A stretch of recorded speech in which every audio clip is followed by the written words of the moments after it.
Prepositions हमेशा subject या object की पोजीशन बताती हैं और इनको हम हमेशा ऑब्जेक्ट से पहले लगाते हैं। ओरल कहने का मतलब है आपको कैसे यूज करना है।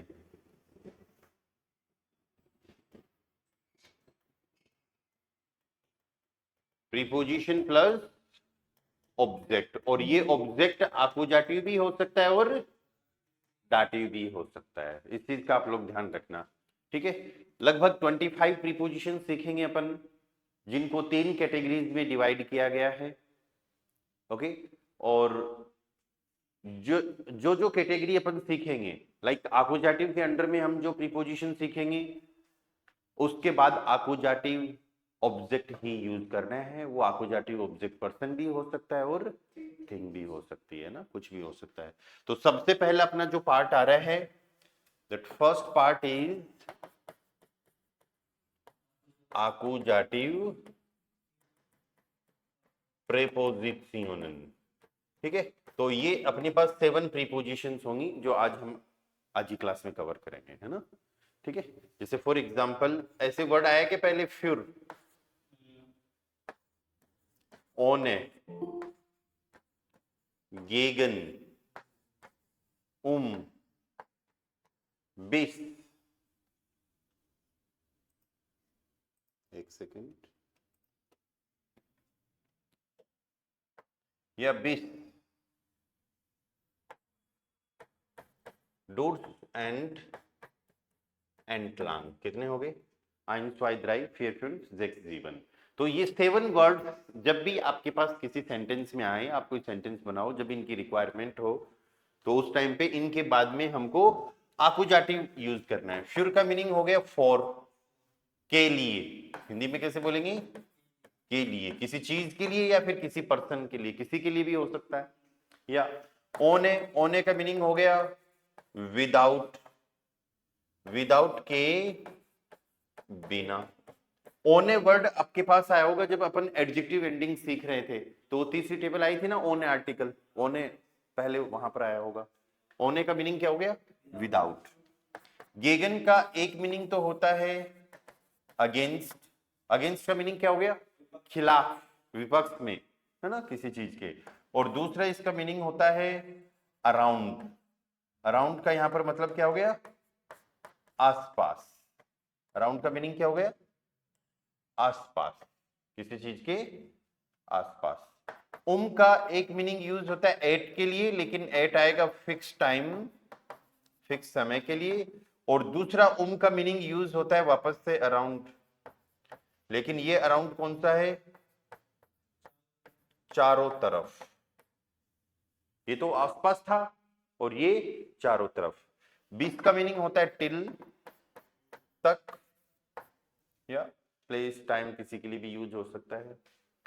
देन वी हैव डूट्स, डूट्स मीन्स वाया या फिर थ्रू, किसी चीज से होकर, से होकर, किसी जगह से होकर, है ना। बस वगैरह चलती है ना, एक जगह से होकर दूसरी जगह जाती है तो बीच में और भी सिटीज आती हैं।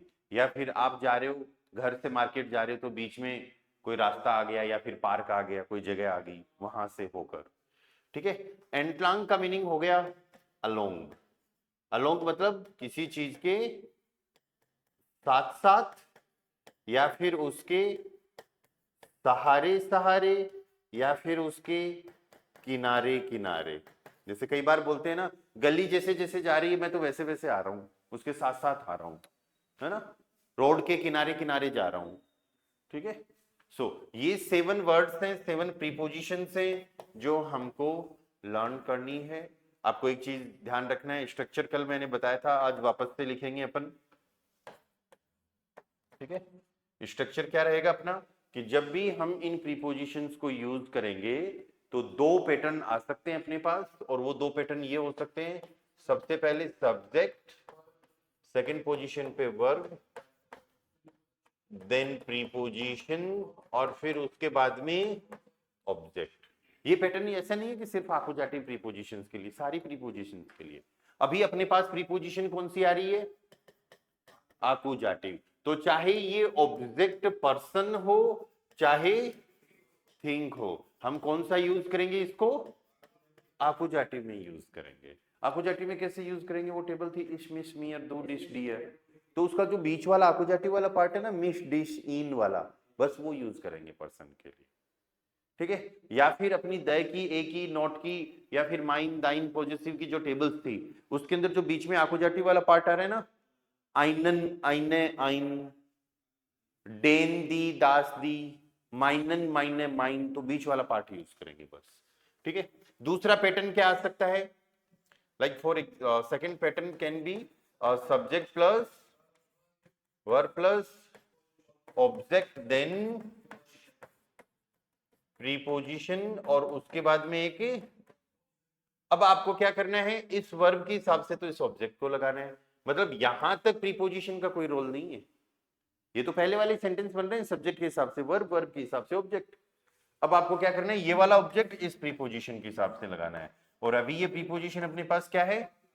आकुजाटिव है, ठीक है। One by one preposition select करते हैं और फिर उनसे सेंटेंसेस बनाते हैं। फर्स्ट प्रीपोजिशन आ रही है फ्यूर, फॉर, फर्स्ट प्रीपोजिशन इज फ्यूर। इसके एक दो सेंटेंसेस बनाते हैं ताकि आपको ये क्लियर हो जाए कि आकुजाटिव कैसे यूज हो रहा है। फिर मीन्स फॉर, एक सिंपल सा sentence, there is a book for you, वहां पर तुम्हारे लिए एक बुक है। अब आप ऐसे मत समझना, इज तो जाइन वर्ब आ रही है, नोमिनेटिव होगा, है ना, नोमिनेटिव नहीं होगा यहाँ पर, आकुजाटिव होगा। क्यों? देखो, देयर इज का फिक्स यूज होता है देयर इज देयर आर के लिए। आया क्या पहले? ये क्या आया था? नो, एस गिफ्ट। एस गिफ्ट का मतलब हो गया देयर इज या फिर देयर आर, सिंगुलर प्लूरल दोनों के लिए। इसको फिक्स लर्न करो, ओके। और ये पार्ट हमेशा क्या रहेगा? ये पार्ट हमेशा होगा आकुजाटिव, क्योंकि एज सब्जेक्ट है और गिवन वर्ब के हिसाब से कॉन्जुगेट हो गया। गिवन का मतलब होता है टू गिव,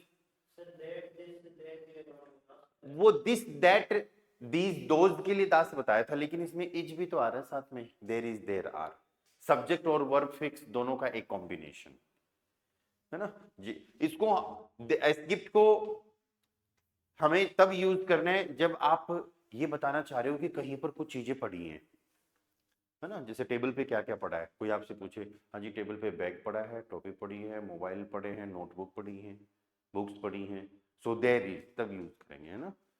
सो जर्मन में क्या यूज करना है? एस गिफ्ट। सो देयर इज हमेशा क्या होगा? आकुजाटिव। तो एस गिफ्ट, अब ये देयर इज ए बुक, यहां तक तो अपना पहले का ही पार्ट चल रहा है, सब्जेक्ट वर्ब ऑब्जेक्ट वाला ही पार्ट चल रहा है ना। ये आकुजाटिव है, आइन बुक, एस गिफ्ट आइन, आइन बुक। अब आगे का पार्ट फॉर यू, फॉर के लिए हम क्या यूज कर रहे हैं? फ्योर। अब यू कौन है? तुम, तो दो का आकुजाटिव क्या हो जाएगा? डिश। और आपकी अगर बात कर रहे हैं तो जी, जी का आकुजाटिव जी, मिश नहीं, मिश तो मेरे लिए है, राइट। सो एस गिफ्ट आइन बुक फ्यूर डिश या फिर फ्यूर जी। There is a book for my brother, अगर इसको हम ऐसे कर दें तो फिर माई ब्रदर के लिए क्या आ जाएगा? माइनन, आकुजाटिव वाला ही लेना है, माइनन, मेल वाला, मेल वाला, है ना, माइनन ब्रूडर। ये चीज समझ में आ गई क्या? ओके, चलो another sentence, he bring, he brings a pen, he brings a pen for the student, for the student, student के लिए एक पेन ला रहा है, कोई भी यूज कर सकता है उसको, ठीक है।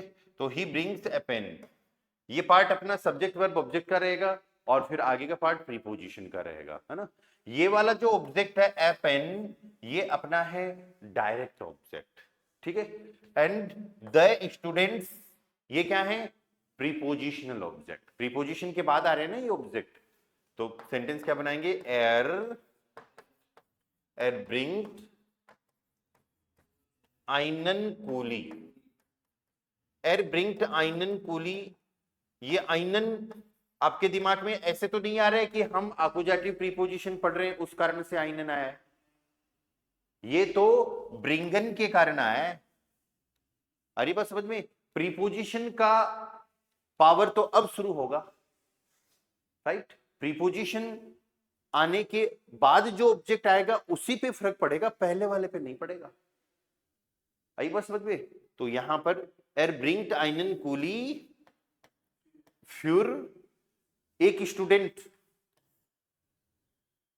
को बोलते हैं हम डेर स्टूडेंट, और प्लूरल दी स्टूडेंटन, ईएन लग जाएगा। और ये कौन सा प्लूरल है? आकुजाटिव प्लूरल।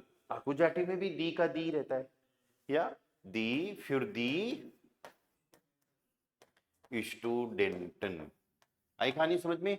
तो ओवरऑल हमको ये याद रखना है, ध्यान रखना है कि ये वर्ड सारे आकुजाटिव प्रीपोजिशन वाले जो वर्ड्स हैं, इनके बाद में हम आकुजाटिव पार्ट ही यूज करेंगे। मतलब सारा पैटर्न वो पहले वाला ही ऑब्जेक्ट का यूज करने का, बस अब फर्क क्या पड़ गया, वो जो रूल्स थे, वर्ब देखनी है, अब उसके साथ में प्रीपोजिशन भी देखनी है। ठीक है, नाउन वैसा का वैसा रहेगा, टेबल वैसी की वैसी रहेगी। ओके, तो यहां पर अपना सेंटेंस बन गया कि एर ब्रिंग्ट आइनन कूली फिर दी स्टूडेंटन। नेक्स्ट प्रीपोजिशन देखो, ओन है। सेकंड क्या है? ओने का मीन्स विदाउट, के बिना, विदाउट के बिना। Okay, he comes without money, he comes without money. Money, money को क्या बोलते हैं? दास गेल्ट, दास गेल्ट। तो ही कम्स एर कॉम्ट। अब इसके अंदर डायरेक्ट इनडायरेक्ट ऑब्जेक्ट नहीं है, सीधा प्रीपोजिशनल ऑब्जेक्ट है। एर कॉम्ट ओने, हम चाहें तो इसको ओने दास गेल्ट भी बोल सकते हैं, अगर आप आर्टिकल ये वाला नहीं लगाओगे तो भी चलेगा। क्यों? अब तक तो मैं ये कहता हुआ आया हूं कि भाई अगर आपको किसी सेंटेंस में इंग्लिश के वर्ड से पहले आर्टिकल नहीं मिले तो आपको बाय डिफॉल्ट जर्मन में दया लगाना है। यहां पर नहीं लगाएं तो क्यों चलेगा?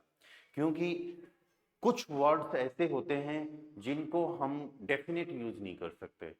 हमने बोला वह पैसे के बिना ही आ रहा है ना। तो ये सेंटेंस एर कॉम्ट ओने गिल्ट, एर कॉम्ट ओने दास गिल्ट, दोनों तरीके से सही है। स्पोकन में दास को अवॉइड कर देते हैं, क्यों? क्योंकि दास डेर दी दास दी आर्टिकल तो हम तब यूज करते हैं जब हम पर्टिकुलर डेफिनेट किसी चीज की बात कर रहे हैं। तो यहां पर पर्टिकुलर किसी पैसे की बात नहीं हो रही, वो तो सिंपल जनरल जो पैसा है बस उसकी बात हो रही है कि वह पैसे के बिना आ रहा है। ऐसे थोड़ी कहा है कि जो तुमने कल उसको पैसा दिया था उसके बिना आ रहा है, ऐसे स्पेशली डेफिनेट कोई बात नहीं हुई ना पैसे की। तो इसलिए सिंपल ये बोला गया है कि एर कॉम्ट ओने दास गेल्ट। Okay, another sentence, we can go without her, हम उसके बिना भी जा सकते हैं। We can go without her, modal verb का सेंटेंस आ गया। प्रीपोजिशन तो है लेकिन मॉडल वर्ब, मॉडल वर्ब में क्या होता है? या कैन के लिए क्योनन, इसको सेकंड पोजीशन पे यूज करेंगे और मेन वर्ब सेंटेंस के लास्ट में। ठीक है, तो देखो सेंटेंस क्या बन रहा है, वियर क्योनन यस ओने हर। हर क्या है? लड़की। तो जी जी ईयर, टेबल याद है क्या? जी जी ईयर, तो यहां पर क्या आ जाएगा? आकुजाटिव वाला पार्ट, या जी। वियर क्योनन ओने दी गेहन, और ट्रेवल करके जा रहे हो तो भारत। आई कहानी समझ में? Okay, another sentence model verb का ही लेते हैं। You should learn without help, तुमको बिना हेल्प के पढ़ना चाहिए, बिना हेल्प के सीखना चाहिए। ठीक है, तो you should do do जोल्स learn, and में चला जाएगा। ओने हेल्प होता है दी हिल्फ, दी हिल्फ। हेल्प के लिए आपके माइंड में हो सकता है ऐसे दिमाग में आए हेल्फन, पर वो तो वर्ब है, डाटिव वर्ब है। हम तो यहां पर क्या यूज कर रहे हैं? Without help. ये क्या है? हेल्प यहां पर नाउन है। जैसे टू वर्क और वर्क वर्ब और नाउन होते हैं ना, वैसे हेल्प और टू हेल्प नाउन और वर्ब होते हैं, अलग अलग होते हैं, राइट। सो दी हिल्फ है, यहां कोई इसका हिल्फ का कोई डाटिव से कोई लेना देना नहीं है, वो तो हेल्प एंड वर्ब होती तो डाटिव होता, राइट। सो दू सोल्व्ड ऑन दी हिल्फ लर्नन, यहां पर भी हम अगर दी को अवॉइड कर दे तो चल जाता है स्पोकन में, दू सोल्व्ड ऑन ए हिल्फ लर्नन, ठीक है। पर जब हम प्रीपोजिशन सीख रहे हैं तो हमको इन चीजों का ध्यान रखना है कि आर्टिकल लगाएं तो ज्यादा अच्छा है, ठीक है। चलो नेक्स्ट प्रीपोजिशन पे चलते हैं, यहां तक कहानी क्लियर है। गेगन, नेक्स्ट प्रीपोजिशन इज गेगन। गेगन का एक मीनिंग आ गया अगेंस्ट, और दूसरा मीनिंग क्या आ गया, अराउंड मीन्स आसपास, ठीक है। अगेंस्ट का मीनिंग क्या हो गया, किसी चीज के विपरीत या फिर खिलाफ, राइट, ओके। जैसे for example they are against your brother, वो तुम्हारे भाई के खिलाफ हैं, they are against your brother. They के लिए हम क्या यूज कर रहे हैं, जी। आर के लिए जिंट, क्यों जिंट क्यों यूज करेंगे, क्योंकि और कोई वर्ब भी नहीं है ना। कई बार ऐसे कंटिन्यूअस वाले सेंटेंसेज आते हैं तो इज एम आर के साथ में मेन वर्ब आती है ना, तो हम मेन वर्ब भी यूज कर लेते हैं, पर यहां पर कोई मेन वर्ब भी नहीं है, यहां पर हमको जॉइन वर्ब भी यूज करना है। तो जी जिंट गेगन दाइनन, दाइनन क्यों भाई, आकुजाटिव मेल, और अगर आपकी बात कर रहे हैं तो ईयरन ब्रूडर। ये कहानी क्लियर है ना सबको, ऑनलाइन से चिराग, दीपक, मुरली, सब ठीक है, ओके। सो जी जिंट गेगन ईयरन ब्रूडर, ओके। अगेंस्ट के लिए हम और सेंटेंस बना सकते हैं, मान लो आप एग्जाम नहीं देना चाहते, फिर आप बोलोगे कि I am against the exam, right, ठीक है, मैं एग्जाम के खिलाफ हूं, I am against the exam, ठीक है, मैं एग्जाम के खिलाफ हूं, ठीक है। तो आप सेंटेंस क्या बनाओगे, इश बिन गेगन दी प्रूफुंग, एग्जाम को क्या बोलते हैं, दी प्रूफुंग, और दी नॉमिनेटिव में तो आकुजाटिव भी उसका क्या रहेगा, दी रहेगा। मैं तुम्हारे खिलाफ हूं, आई एम अगेंस्ट यू, इश बिन गेगन, दो का आकुजाटिव डिश, इश बिन गेगन डिश, तुम मेरे खिलाफ हो, दू बिस्ट गेगन मिश, आकुजाटिव पार्ट ओनली है ना, दू बिस्ट गेगन मिश, सिर्फ आकुजाटिव पार्ट यूज करना है, ओके। गेगन का एक यूज जो और आ रहा था दैट इज अराउंड, आसपास की अपन यहां पर बात करेंगे, है ना, आसपास, ओके। चलो यहां पर इस अराउंड के हमने सेंटेंसेस बनाए नहीं है, तो इसको मैं हटा देता हूं थोड़ा सा, ये नेक्स्ट पे आ जाएगा। आसपास, ओके, यहां पर हम लोकेशंस वगैरह की बात करेंगे। For example she is around the school, वह स्कूल के आसपास है, या सी इज गोइंग देयर, और अभी बात हो रही है भाई कहां तक पहुंच गई, तो she is around the school, तो जी ईस्ट गेगन दी शूल है, ओके। ऐसे ही the child is playing around the car, बच्चा कार के आसपास खेल रहा है, द चाइल्ड को क्या बोलेंगे, द स्किन्ड इज प्लेइंग। अभी देखो यहां पर कॉन्टिन्यूअस का सेंटेंस आ गया, इज एम आर के साथ मेन वर्ब आ गई, हमको क्या यूज करना है, सिर्फ मेन वर्ब यूज करनी है। सो द स्किन्ड स्पिल्ड, स्पिलन होती है ना वर्ब, किसके हिसाब से कॉन्जुगेट किया हमने, एस के हिसाब से, एस के हिसाब से क्यों यूज किया है, द स्किन्ड न्यूट्रल है और एस भी न्यूट्रल है, द स्किन्ड स्पिल्ड गेगन, दास का आकुजाटिव दास रहेगा, द स्किन्ड स्पिल्ड गेगन दास से आउट। क्लियर है सारी चीजें, तो डाउट क्वेश्चन, ठीक है। सो द स्किन स्पिल्ट गेगन दस ऑटो। देखो कई बार ऐसे भी हो सकता है कार सामने खड़ी है और आप उसके अगेंस्ट में खेल रहे हो, पर ऐसे लॉजिकल चीजें नहीं है ना। जैसे कई बार एक कार सामने से आ रही है, एक दूसरी उसके सामने से जा रही है, तो वो फिर गेगन वर्ड ही आएगा ना अपोजिट साइड में। सो द स्किन स्पिल्ट गेगन दस ऑटो। ओके, गेगन हो गया। Then we check the next one, के भी दो यूज है या का द फोर्थ वन, का एक मीनिंग क्या हो गया, एट, और ये फिक्स टाइम के लिए, अरे फिक्स टाइम के लिए, और समय की बात अगर कर रहे हैं आसपास के लिए तो गेगन भी यूज कर सकते हैं। ठीक है, अभी तीन तरीके से सेंटेंस बनाएंगे, एक समय के लिए गेगन के साथ में भी बनाएंगे, के साथ में भी बनाएंगे, पर पहले के साथ सीख लेते हैं, क्योंकि बाद में एक और बिस भी आएगा तो उसके साथ ही बनाएंगे। यहां पर अभी आपको एट फिक्स टाइम के लिए यूज करना है, एट आपको कहीं और के लिए नहीं लेना। जैसे कोई ऐसे बोला I am at the university, right, I am at the doctor, तो फिर उसके लिए नहीं यूज नहीं करना है। अभी तो इसको किसके लिए यूज करना है, सिर्फ फिक्स टाइम के लिए। फॉर एग्जाम्पल एक बहुत ही बेसिक सा सेंटेंस है, या the movie starts at 10 o'clock।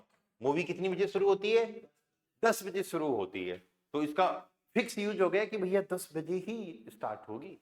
ठीक है, मूवी को हम क्या बोलेंगे, डेयर डेयर फिल्म बेगिन्ट, डेयर फिल्म बेगिन्ट 10 Uhr। o'clock के लिए क्या यूज कर रहे हैं, उवर यूज कर रहे हैं। और एक चीज ध्यान रखना, तो प्रीपोजिशन है, o'clock उवर होता है दी उवर, पर यहां पर दी लगाना नहीं है।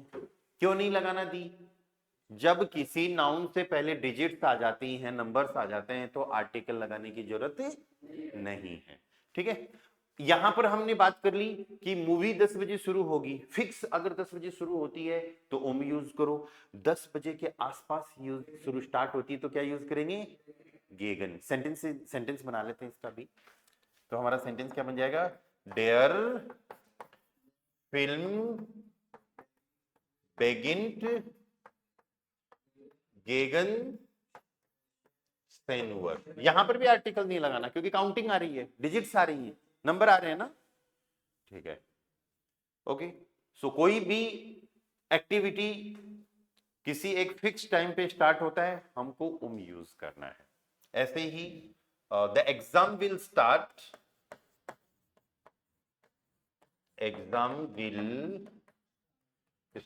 Eight 9 o'clock। एग्जाम 9 बजे शुरू होगी। एग्जाम के लिए अभी अपन ने वर्ड यूज किया था दी प्रूफुम। ठीक है, आप एग्जाम के लिए दास एग्जामन भी यूज कर सकते हो, दास एग्जामन, ईएन लगाना पड़ेगा लेकिन, है ना, ये प्लूरल नहीं सिंगुलर है अभी। दास एग्जामन विल स्टार्ट। ओके, विल के लिए फ्यूचर के सेंटेंसेस के लिए अपन ने वेर्डन पढ़ा था, सेकंड पोजीशन पे वेर्डन आएगा, मेन वर्ब एंड में चली जाएगी। पर अगर अभी 9 नहीं बजे हैं, कोई टाइम फ्यूचर में होगा तो याद करो, अगर किसी फ्यूचर के सेंटेंसेस में अपकमिंग टाइम इंडिकेटर आ जाता तो वेर्डन की जरूरत भी नहीं पड़ती, हम मेन वर्ब को सेकंड पोजीशन पे यूज कर सकते हैं ना। तो फिर उस टाइम पे हम क्या यूज करेंगे, स्टार्ट बेगिन्ट दी प्रूफुंग, या फिर das Examen beginnt 9 Uhr। यहां पर मैं आपको एक छोटी सी चीज नई और बताऊंगा, वो ये है, हम स्टार्ट होने के लिए बार बार वर्ब यूज कर रहे हैं बेगिनन, है ना। अभी आपको एक वर्ब की आदत और डालनी है, दैट इज अनफांगन। क्या वर्ब है, अनफांगन का मतलब भी टू स्टार्ट होता है। ठीक है, पर इस वर्ब को जब यूज करेंगे तो दो बातों का ध्यान रखना है। पहली बात तो ये सेपरेबल वर्ब है, अन सेंटेंस के लास्ट में जाएगा। ठीक है, और दूसरी बात, ये अनफांगन वर्ब स्ट्रॉन्ग वर्ब है, जब इसका कॉन्जुगेशन करेंगे ना सब्जेक्ट के हिसाब से, तो डू और एरएसडी के साथ में ए पे उमलाउट लगेगा। तो अगर मैं उस वर्ब का यूज करूं तो मैं ऐसे यूज करूंगा, डेर फिल्म फैंक्ट उमसेन वर अन एंड में चला गया। ऐसे ही दी प्रूफुंग फैंक्ट 9 Uhr अन। तो दो तरीके हो गए सेंटेंस बनाने के। ठीक है, ध्यान रखना, नई वर्ब क्या है, अनफांगन। अनफांगन मींस टू स्टार्ट। ओके, आप जैसे ही क्लास में आते हो फिर मैं बोलूं तो करें स्टार्ट क्लास, ठीक है, तो फिर उस केस में मैं आपको इंपेरेटिव यूज करूंगा, फिर मैं वर्ब यूज करूंगा फांगन वियर अन, फांगन वियर डेन unterrichten, या do we start the class, question भी हो सकता है, राइट, क्लास स्टार्ट करें, अगर इसको हम क्वेश्चन माने, जनरली वैसे क्वेश्चन ही होगा, ठीक है, तो फिर अपना सेंटेंस क्या बन जाएगा यहाँ पे, फांगन वियर डेन unterrichten अन, तो वो वर्ब क्या थी, अनफांगन, और फिर क्वेश्चन मार्क, ठीक है, फांगन वियर डेन unterrichten अन, चलो वो एक्स्ट्रा अलग बात है वर्ब की, यहां पर हम प्रीपोजिशन सीख रहे हैं। तो का एक मीनिंग तो क्या हो गया, एट फिक्स टाइम के लिए, ठीक है, का दूसरा यूज क्या आ रहा है, अराउंड, अराउंड मीन्स चारों तरफ। अभी थोड़ी देर पहले अपन ने एक सेंटेंस बनाया था कि बच्चा कार के आसपास खेल रहा है, अभी बच्चे के, एक बच्चे की बजाय हम उसको प्लूरल कर देते हैं कि बच्चे कार के चारों तरफ खेल रहे हैं, या the children, children are playing around the car, नहीं चिल्ड्रन की जरूरत नहीं है, चिल्ड्रन ऑलरेडी प्लूरल है, या चाइल्ड चिल्ड्रन है ना, तो चिल्ड्रंस ऐसे चाइल्ड नहीं होता है, चिल्ड्रंस नहीं होता है ना, the children are playing around the car, car के चारों तरफ खेल रहे हैं बच्चे, तो फिर अपना सेंटेंस यहां पर क्या बन जाएगा, दी किंडर, दास किंड का प्लूरल क्या हो गया, ईआर लगा देंगे, दी किंडर आर प्लेइंग, हेल्पिंग और main verb, main verb use करेंगे किसके अकॉर्डिंग, लास्ट में जो जी आता है दे के अकॉर्डिंग, क्योंकि बच्चे प्लूरल है ना, सो दी किंडर स्पीलन कार को बोलेंगे दास आउटो, आकुजाटिव दास आउटो ही रहेगा, ठीक है, कार के चारों तरफ खेलने की बजाय वो पेड़ के चारों तरफ खेल रहे हैं, कार के चारों तरफ खेलने की बजाय पेड़ के चारों तरफ खेल रहे हैं, पेड़ को बोलते हैं डेयर बाउंड, पेड़ को क्या बोलते हैं, डेयर बाउंड, और डेयर का अकुजाटिव क्या हो जाएगा, डेन बाउंड, ठीक है, बाउंड, बाउंड मीन्स ट्री, पेड़, प्लूरल हो जाएगा दी बॉय में, ओके, ऐसे ही आप लोग टेबल के चारों तरफ बैठे हो, तो the students are,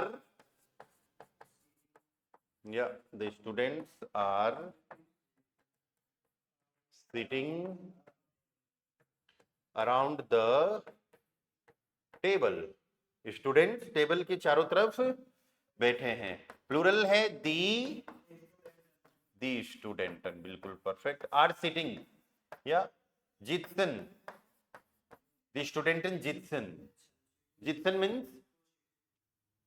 yes to sit, बैठा हुआ रहना, पहले से बैठा हुआ रहना, अभी बैठना इसके लिए फिर अलग वर्ब आएगी, है ना, उसको भी अपन पढ़ेंगे, दी स्टूडेंटन जितसन डेर टिश का अपोजिटिव डेंटिश, द स्टूडेंटन जित्सन डेंटिश, स्टूडेंट्स कहां बैठे हैं, टेबल के चारों तरफ बैठे, ये बात क्लियर है सारी। चलो अगली प्रीपोजिशन अपनी जो आ रही है दैट इज बीस, बीस का मीनिंग क्या हो गया, टिल, तक, एक तो हम इसको समय के लिए यूज कर लेंगे, पहला सेंटेंस वो पुराने वाले से ही रिलेटेड बना लेते हैं, पहले अपन ने ये बोला कि मूवी 10 बजे के आसपास शुरू होगी तो हमने क्या यूज किया, गेगन, मूवी 10 बजे शुरू होगी तो हमने क्या यूज किया, फिक्स टाइम के लिए, और हम बोलते हैं अभी अगर ऐसा कुछ कि मूवी 10 बजे तक शुरू होगी, जल्दबाजी मत करो जाने की, 10 बजे तक शुरू होगी, हाँ टिल की अगर बात कर रहे हैं तो फिर उस केस में अपना सेंटेंस बन जाएगा the movie will start till 10 o'clock, ठीक है, तो हमने सिर्फ प्रीपोजिशन चेंज करी है, बाकी सेंटेंस वैसा का वैसा ही है, देयर फिल्म बेगिन, या फिर अनफांगन भी यूज कर सकते हैं, बिस फेन ओवर, आप लोगों के साथ ऐसे हुआ कभी, आप बाइक पे कहीं पे जा रहे हो और कोई बीच में रास्ते में आदमी बोलता है मेरे को भी ले चल, फिर आप कहते हो नहीं नहीं मैं तो बस यहीं तक ही जा रहा हूं, होता है ना, मैं तो बस उस गली तक ही जा रहा हूं, मैं तो स्कूल तक ही जा रहा हूँ, मार्केट तक ही जा रहा हूँ, आगे नहीं जाऊंगा। सबके साथ हुआ होगा, है ना? तो उस केस में आप ये बोल सकते हो आई एम गोइंग,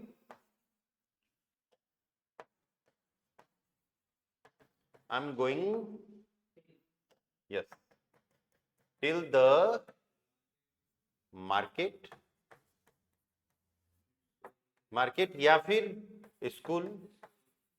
मैं मार्केट तक जा रहा हूं या फिर स्कूल तक जा रहा हूं, ठीक है? तो आपको यहां पर अभी सेंटेंस ऐसा बनाना है, इश फारे, आप ड्राइव करके जा रहे हो या फिर राइड करके जा रहे हो, तो इस फारे टेल के लिए बेस, ओके, और मार्क्ड होता है डेर मार्क्ड, तो उसका अपोजिटिव क्या हो जाएगा, बिस डेन मार्क्ड। और स्कूल के लिए यूज करेंगे तो दी शूले का दी शूले। ग्रामर के हिसाब से ये चीज परफेक्ट है, कोई दिक्कत नहीं है। पर एक चीज आपको ध्यान रखनी है, आप किसी भी लोकेशन की बात कर रहे हो कि मैं वहां तक जा रहा हूं, फिर एक बाउंड्री आ जाती है कि बस इसके आगे नहीं जाऊंगा, तो फिर आपको एक कॉम्बिनेशन याद रखना पड़ेगा, 20 का कॉम्बिनेशन याद करना पड़ेगा, 20 प्लस सू, और सू है डाटी। अब ये चीज मैं डाटी में भी पढ़ाऊंगा आपको, अभी थोड़ा एज ए इंट्रोडक्शन देख लो बस, वो सेंटेंस तो वहां पर पूरे हो गए, ठीक है? पर किसी जगह तक आप जा रहे हो, कोई भी पर्सन जा रहा है, तो आपको 20 और टू, दो प्रीपोजिशन का कॉम्बिनेशन यूज करना पड़ेगा। हाँ नहीं किया, मैंने बता रहा हूँ ना, डाटिव तो अपन ने पढ़ा ही नहीं है ना, तो सू डाटिव है, ये डाटिव प्रीपोजिशन में आएगा। अभी एज इंट्रोडक्शन देख लो, जब डाटिव आएगा तब वापस से देखेंगे इसको, ठीक है? अब इसके बाद में कोई भी नाउन आएगा तो ये noun masculine, feminine, neutral, plural कुछ भी हो सकता है, ठीक है? तो दो कॉम्बिनेशन यूज होते हैं, एक तो यूज होगा बीस प्लस सुम, और दूसरा यूज होता है बीस प्लस सुअर। ये सुम कब यूज होगा, सू प्लस डेम, सू प्लस डेम। डेम किस किस केस में आएगा, मैस्कुलाइन एंड न्यूट्रल। एंड सुअर क्या होता है, सू प्लस डेयर। अरे ये नई चीज है आप लोगों के लिए भी। एंड डेयर कब आता है, दी का डाटिव, सू डाटिव है ना, तो दी का डाटिव डेयर, ये यूज में लेना सिर्फ फेमिनाइन केस में, ठीक है? तो अगर हम इस सेंटेंस को ऐसा कुछ कर दें कि इस फारे, इस वाले पार्ट को, अगर मार्केट तक जा रहा हूं तो 20 तुम मार्क्ड, तब ये परफेक्ट है, और स्कूल तक जा रहा हूं तो 20 सुअर। अगर ये कहानी नहीं समझ में आई है तो कोई बात नहीं, डोंट वरी, डाटिव वर्ब आएगी तो वापस से देखेंगे। अभी तो आप फिक्स लर्न कर लो, 20 तो टिल का यूज हो गया, अभी अपन को ये देखना है 20 के बाद में मैस्कुलाइन या फिर न्यूट्रल नाउन आए तो सुम यूज करना है, और फेमिनाइन नाउन आए तो सुअर यूज करना है। बस ये पार्ट याद कर लो आप तो, बिसुम बिसुअर, इसका मीनिंग ये हो गया कि एक्स वाई जेड जगह तक, ठीक है? हाँ, पर इसमें क्या हो रहा है, अब ये डाटिव पार्ट माना जाता है, ये क्या हो गया, डाटिव पार्ट हो गया, ठीक है? और ऊपर वाला सेंटेंस ग्रामर के हिसाब से ठीक है, पर स्पोकन में ज्यादा ये डाटिव वाला पार्ट यूज होगा, इसमें थोड़े चेंजेज हैं, अभी आपको ये ध्यान रखना है। या इतनी चीजें तो क्लियर थी कि आकुजाटिव प्रीपोजिशन के बाद आकुजाटिव ही लेना है, पर अब एक नई चीज ऐड हो गई कि कहीं तक जा रहे हैं तो दो प्रीपोजिशन का कॉम्बिनेशन यूज करेंगे, बिस और सू का, सू डाटिव में आएगा, सू डाटिव में आएगा, तो इसलिए अब बिस की नहीं चलेगी, किसकी चलेगी, सू की चलेगी, ठीक है? कोई ऐसे बोले मैं तो इंस्टीट्यूट तक जा रहा हूं, तो इंस्टीट्यूट दास इंस्टीट्यूट है, न्यूट्रल है ना, तो आपको क्या यूज करना है, बिसुम इंस्टीट्यूट। कोई बोले मैं तो बैंक तक जा रहा हूं, बैंक होता है दी बैंक, फेमिनाइन, तो फेमिनाइन के केस में बिस सुअर यूज करना है, या बिस सुअर दी बैंक, या फिर सिंपल आकुजाटिव भी करोगे, इश फारे बिस दी बैंक तो भी चलेगा, ठीक है? ये चीज वापस से पढ़ेंगे तब आपको और क्लियर हो जाएगी। बिस का यूज हो गया। ऐसे ही कोई बोले मैं सिटी तक जा रहा हूं, या फिर वह सिटी तक जा रहा है, ही इज गोइंग, तो ही इज गोइंग एट गेट, एट गेट बेस बिस दी स्टार्ट, ये तो अपोजिटिव के अकॉर्डिंग, सिटी को क्या बोल देंगे अपन, स्टार्ट, एट गेट बिस दी स्टार्ट, या फिर बिस सुअर स्टार्ट, ठीक है? दी स्टार्ट होता है फेमिनाइन, तो बिस सुअर स्टार्ट। तो ये बिस प्रीपोजिशन थी टिल के लिए। Then our next preposition is durs, the sixth one, durs and then entlang,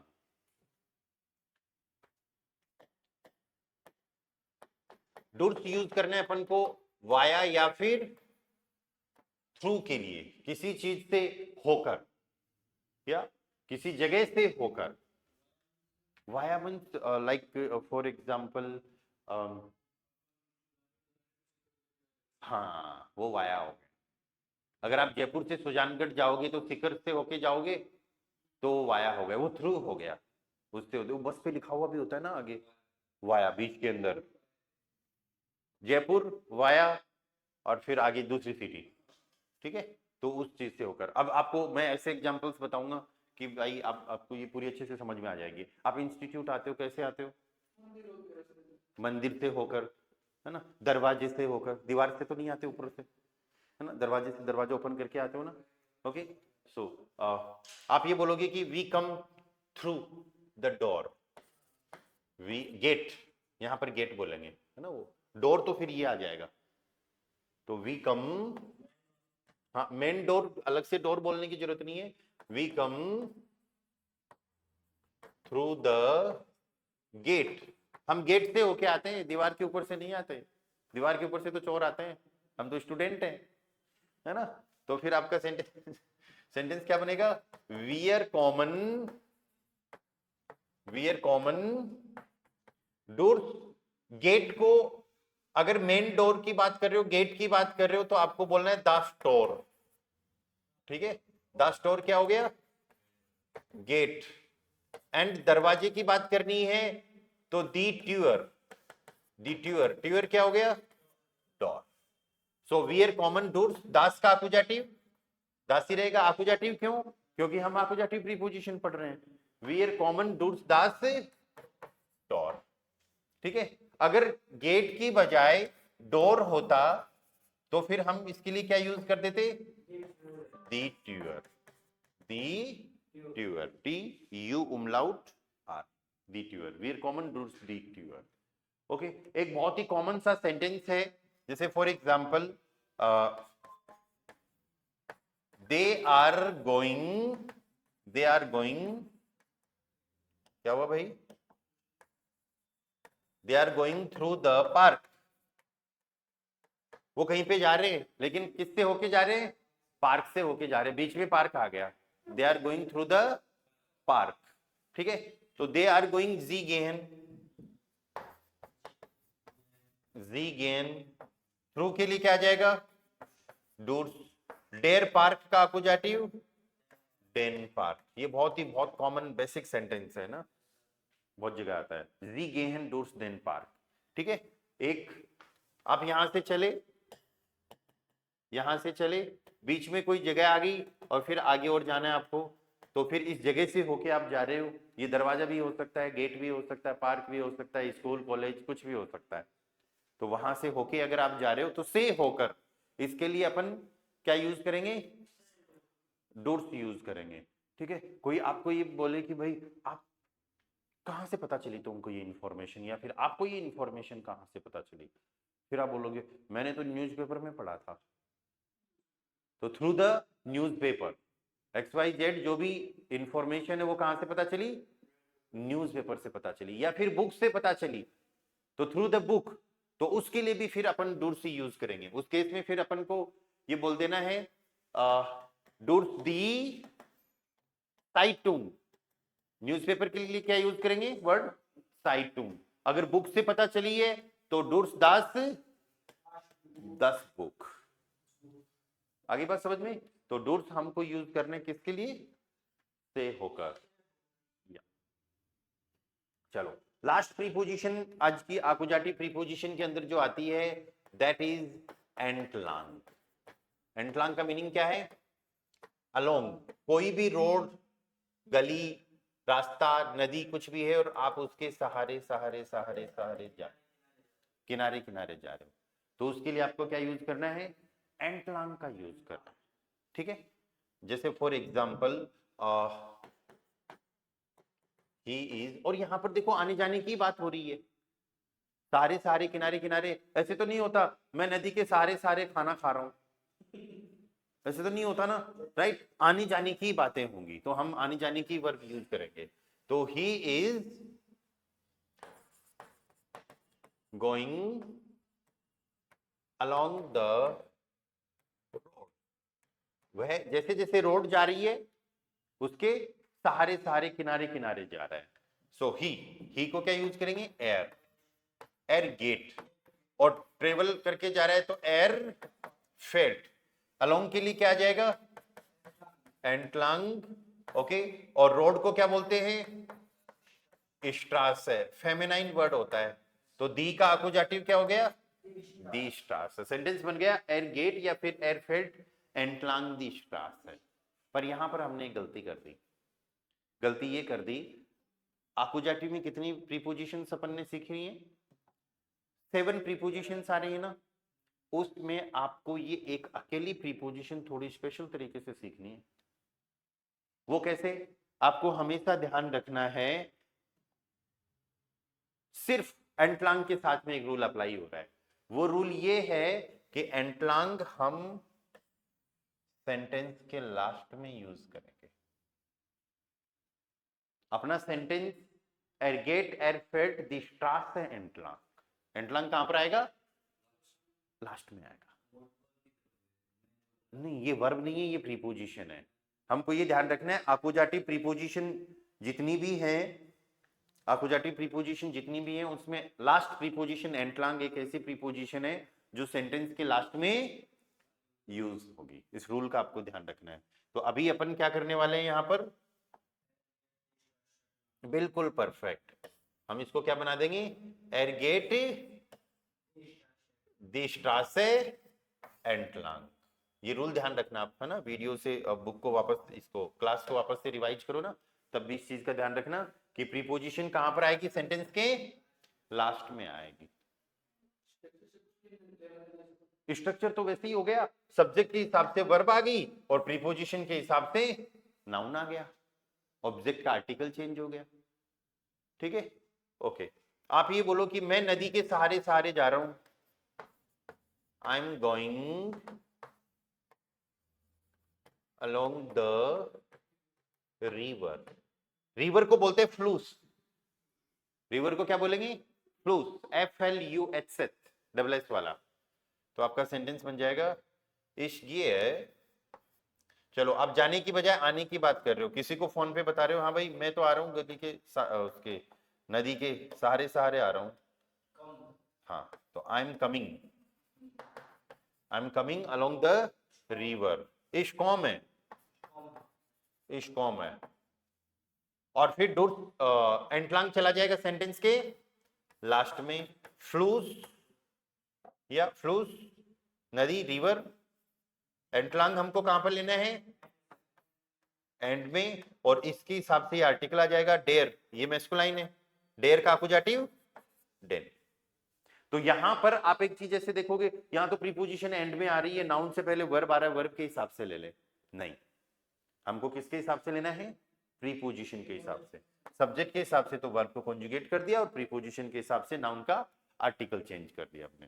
ठीक है, अगर पर्सन वो अलोंग द रिवर की बजाय अलोंग द वे, कोई रास्ता जा रहा है उसके साथ साथ आ रहा होता, तो हम वे की जगह, वे के लिए हम यूज कर देते वेग, सेंटेंस बन जाता इश कॉमे डेन वेग एंटलांग, वेग भी मैस्कुलाइन होता है।